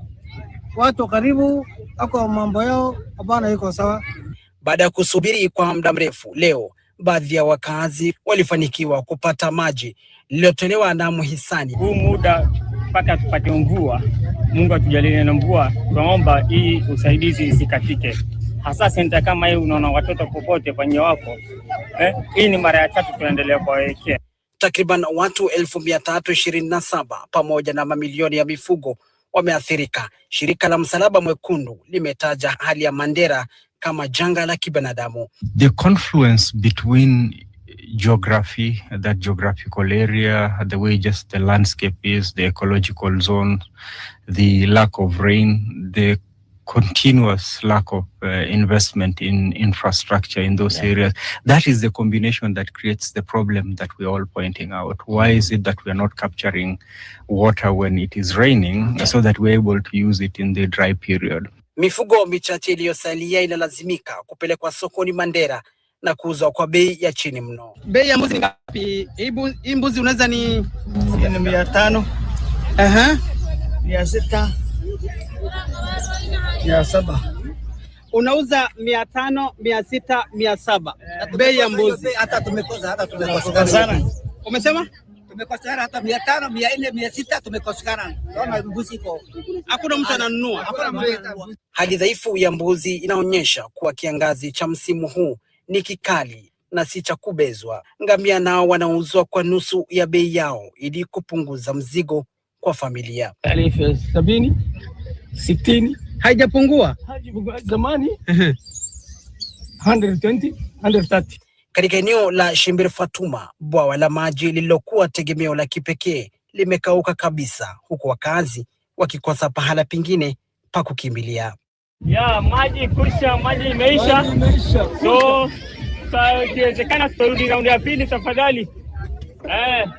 Mtazamaji, ndio ujumbe wa mwisho kutoka kwa jamaa huyu, na anasema kwamba kwa sasa amemaliza maji, na ni masikitiko makubwa sana kuona wananchi bado wakihangaika, na jamaa huyu mwenye gari la kubeba maji hana uwezo, ametimiza tu lake kwa leo. Sehemu hii ni katikati ama inaitwa Dimu, ni katikati ya Daba City na Kutulo. Kwa hivyo mahitaji ni mengi sana katika sehemu hii, si malisho, si chakula cha mbuzi, chakula cha binadamu, na pia bila shaka cha muhimu zaidi ni maji.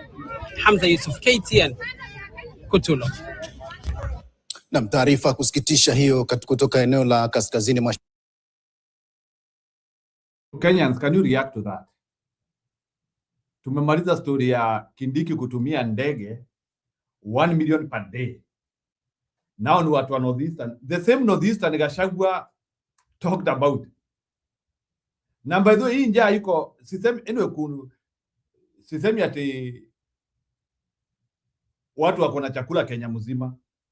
But hii shida iko Northeastern is not the problem which is in other places kama ya njaa. So Gachagua pointed that very well. Hao ni watu hawana chakula. And you cannot even hear their governor saying he has an immediate measure ya hao watu wako karibu kukufa because of food. Yet they are the people who receive the biggest amount of kit, 11 billion, 10 billion, one county. Na si ati ni watu wengi. In fact, if I was this county, hata naachana na maendeleo naachana na kila kitu. If I was the governor of Garissa, Wajir, Mandera, Marsabit, ningechukua hiyo pesa ya county yote na ninunue chakula. For me, I think that one would be a more godly cause. As I look for mechanisms of having more permanent methods of like ya kuchimba mabwawa, na sababu hizo mabwawa ni kutudanganya na kudanganya. But that money is enough to buy food. 11 billion can buy food. Those places like ni watu like 100k, 200k, si watu wengi sana. Wanaweza nunua dishi. Stone PK. Njiru, we are talking of 60 plus years after independence and having the same problem. Fast forward to 20 years of devolution. And then when things are pointed out, what happens? People come up in arms, defending and fighting Gachagua like shit. Okay. Now, you put it you put it well. Why did you not focus on three top priorities, 3 life-saving, sustainable life-saving programs? Sustainable life-saving. Number 1, water. How many years would it take to have that water solution? Why don't we have similar issues in Egypt, which is the whole desert? People will say the river runs. Yes, the river runs through the Nile, but it is wide, far and wide, right from the river doesn't cover the entire whatever, but wamesambaza maji. Now, when it came to this discovery that was there about the water quivers, what happened? Why was it shelved? Kwa nini ilikuwa shelved? When they said we had water that can last sijui 500 years or something like that. What happened?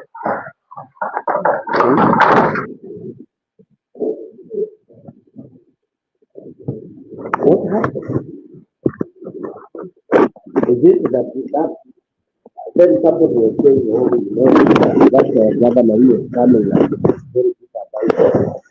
very about saying that they dig boreholes, they dig the wells, and then the wells collapse and all that. Yeah, because they don't do, they do everywhere. Okay? I've done like boreholes that is done, and I've never had a rain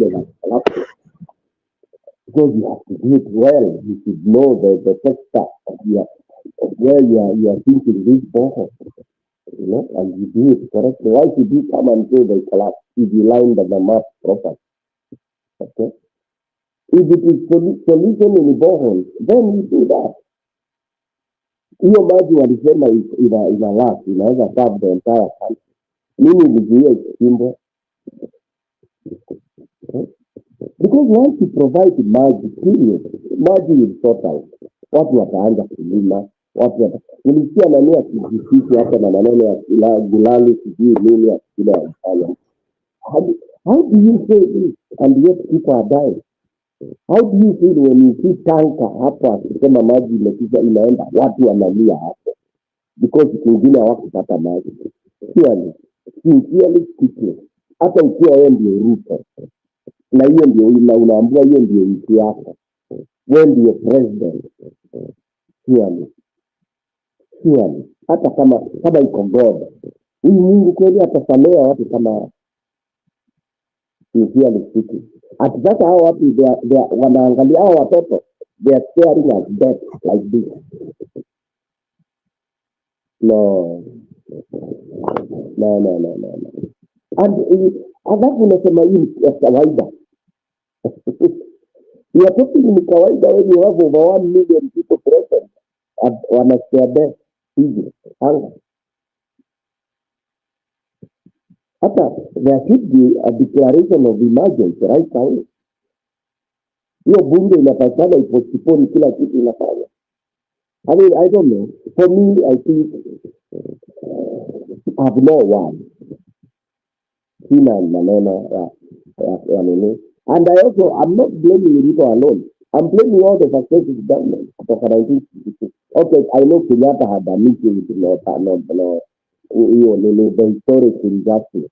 But as soon as now we came and accepted them, based on those stupid discrimination and all that, kama walikuja wakatii na mimi itakuwa itaitwa part of Kenya and all that.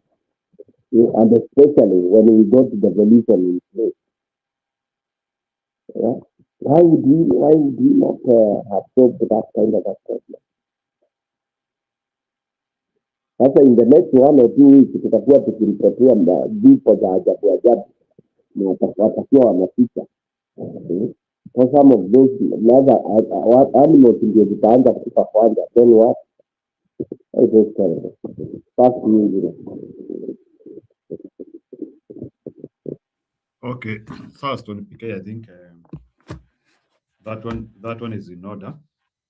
Kuna mtu alikuwa anakuambia ukaribie mic, but yeah, that is Kenya for you. The nchi ambayo things are so bad, but still siwezi wekea Ruto, hiyo nayo siwezi.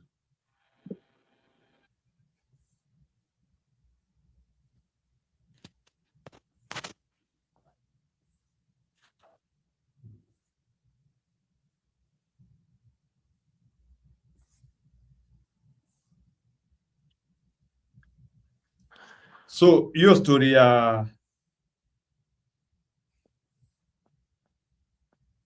story ya huyu jamaa nasikia ni kijana wa Raila na nani na Winnie. Stony PK, what do you take about it? Jamaa ule anasema adopted. Huyu ambaye anasema walikuwa wanaongea mambo mingi sana na Raila. Walikuwa wanaongelea wapi? Unajua vitu zingine ni vipindire za ujinga tu. Walikuwa wanaongelea wapi? No, he has said that he used to speak with his father, with his dad. Yeah. How is produce my images, sijui wakiwa kwa mandege, wakiwa wapi. Walikuwa kwa ndege. Umeona hizo images? No, I'm just saying like he is trying to prove that he was closer to Raila than people are imagining. Hakuna mahali tuliona Raila na huyo. Ulimuona mahali? Hata saa hii ukitafuta images kiko mahali. I saw some bloggers trying to share, or maybe they are created images, I don't know, but niliona bloggers wakijaribu kushare, but what is that unsettling? Yeah, unsettling inatuambia aje? Alikuwa adopted aje? Maybe they are hiding something. Labda ilikuwa ni mpango, ni mtoto wa mpango wa kando wa baba. That they should come out very clear. Unajua sasa hii wanaficha juu ya mamba nini, hawezi kuwa adopted. Labda ni Raila alikuwa na mpango wa kando kama mwanaume wa kawaida. Lazima there was other women other than Aida, of course. Tunajua kulikuanga mara not once baba amepigwa kwa nyumba, you know. Kawaida vile wamama akina mama ukasirika. Si mara moja, hizo tunajua. So definitely lazima iwe ina downplay you. Si ati adopted, maybe ni real son wa Raila, mpango wa kando. Side wale wakina mama nini. Labda kuna mama fulani na anakaa Msomali, kwa hivyo lazima Raila basi alikuwa na walalo mahali. Unajua pia alikuwa si kidogo. I mean my own thinking. Haiwezi kuwa adopted. Atakuwa adopted na inajulikana saa hii after baba amedied. Ndio inakuwa ati whatever. Ndio Charlie anaongea kijaka ndio.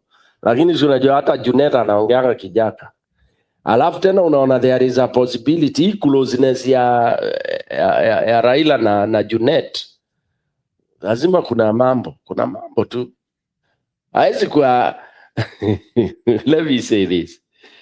Hakuna vile sasa Raila anaweza kuwa alikuwa so personal, very close na huyu chali anaitwa Junet, na hizo maruti zote wanaenda na yule ati hakuna mahali Raila alikuwa aliambiwa mazee, unaonaje udem aleta kitu inakaa poa. Sasa hiyo mada akona kule, most likely kuna ugondi imeendelea hapo, because panapoficha moshi pana moto. Na hizo confidence huyo chali yako nazo lazima iwe kuna vile kuna namna. But unfortunately such battles I mean such things hazitamsaidia, labda tu ile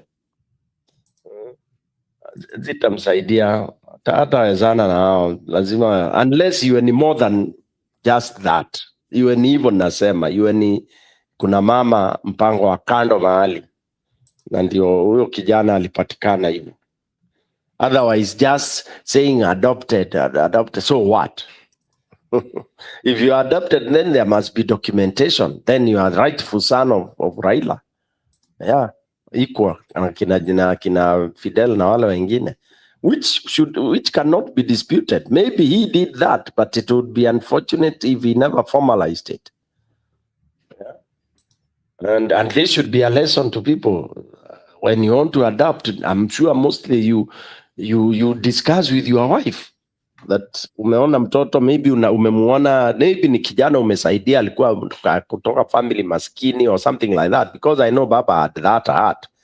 Labda aliokolea tu jahazi kitambo, lakini kama ni hivyo, then the family knows, because lazima for him to come into kuwa adopted na Raila, lazima baba alikuwa anajaribu rescue a situation, a dire situation, you know, ile humility whatever. And if that was the case, then they should all be knowing that there is a kijana that Raila has been supporting all along. And I don't think Winnie would have despised it that much. Here alisema mtu labda kuna njia mbili, either Mathare or something like that. I don't think it would have been dismissed that way. Lazima, or maybe anyway, there is so much speculation which I don't know who can clarify. And do you think whatever is happening might affect the natural existence of ODM? Could it be part of the reasons which are actually threatening ODM existence? No, ODM is it's threatened by everything. You see, in parties, once the owner of a party dies, the party dies.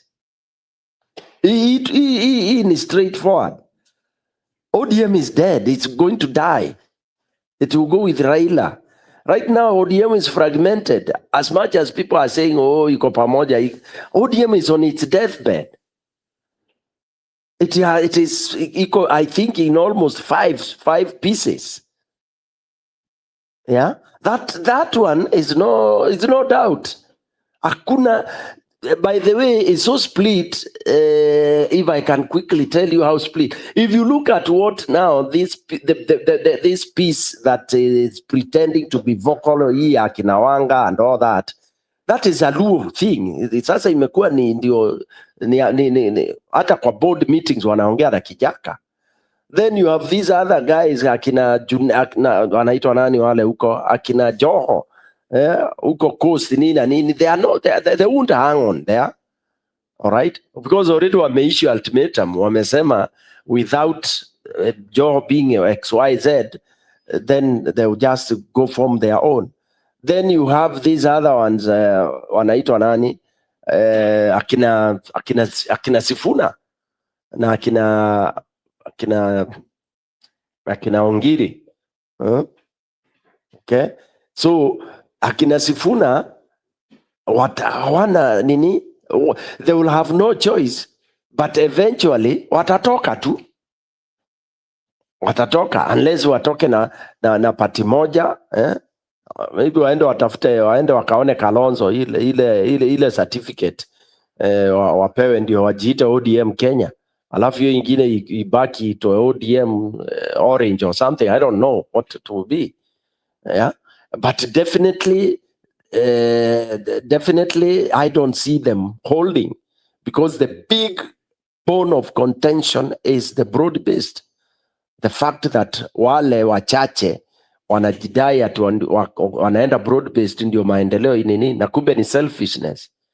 Yeah, and kuna hii faction imesema tawe, hakuna maneno ya broad-based. So where do you see the party existing, Bwana Njiro? Ni wapi unaona ita survive? It doesn't even need a catalyst. Na imeharibika zaidi because sasa sasa useme tena kuna core tena ya ODM ambayo ni family Odinga sasa mwenyewe chairman mwenye party family. Unaona already mama amepewa kazi UN, Winnie naye atapewa, wote hiyo watazimwa kabisa. Sasa hiyo itabaki tu kwa family hapo kwa nyumba hiyo jina, the party was started by our father and all that kind of a thing. Unfortunately, that is the doom that is awaiting this party, which now will also now bring the sum total that parties cannot exist in the manner they are set here in Kenya. Okay, until we mature to a status whereby a party does not belong to an individual and does not belong to a region. When we graduate to that level, then we can say that, for example, when anybody dies, the party lives on. But as of now, ODM 20 years, watakuwa anasema once upon a time. That's how it was. Wow. So the party will die. So after the party dies, Bwana Stone PK, are people going to percolate to other political parties? Can we have some harvest there as opposition, or they will fragment majority of them to Ruto rise? Can we say we can have some harvest as it collapses?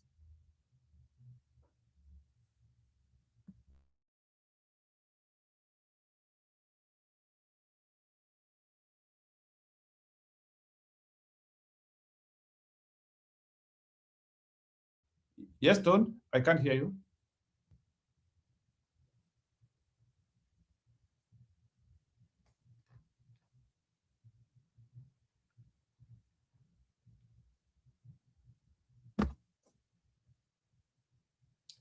Yeah, Stone ameenda. So I want to appreciate your coming. Yeah, today I want to end the podcast a little bit early. Yeah, so that I can go and have a small rest. Leo nimeshinda hapa na pale. And I still need to do 1, 2, 3. Yeah, I still need to do my daily reports. So kama sijafanya my daily, so nafai kulala usiku sana, so kungekuwa na more people wanaweza kuja washikilie show, I could have continued, but I need to finish some tasks now. So si ati nimekatiza show kwa, it's only that I wanted to start it off, but tutakutana kesho. Thank you and bye. Now please kama amuja subscribe show, you can subscribe.